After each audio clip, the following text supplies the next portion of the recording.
L'Asie, meilleur élève de l'enquête PISA. PISA, c'est ce test mondial effectué tous les 3 ans par l'OCDE, l'Organisation de coopération et de développement économique, pour classifier le niveau des élèves de 15 ans. Singapour est le grand champion cette année. La Finlande, considérée comme un modèle, recule au contraire. Un ensemble de facteurs explique le succès de l'Asie. D'abord, je pense qu'ils sont très ambitieux pour les étudiants.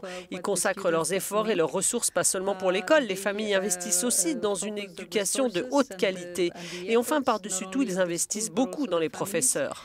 Investing in high quality education, and most importantly, they invest a lot in their teachers. L'une des faiblesses qui émerge de cette étude spécialement consacrée aux sciences, cette fois-ci, c'est que les nouvelles technologies ne sont pas assez utilisées.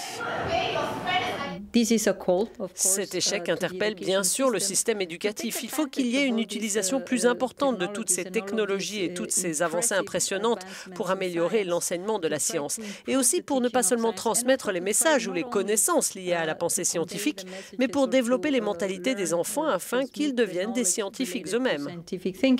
But also to develop the mindset of kids to become scientists themselves. Si la France est dans la moyenne au niveau de l'Autriche, les États-Unis et la Suède, son talon d'Achille, c'est le poids de l'origine sociale. Près de 40% des élèves français issus d'un milieu défavorisé sont en difficulté, contre 34% pour la moyenne OCDE.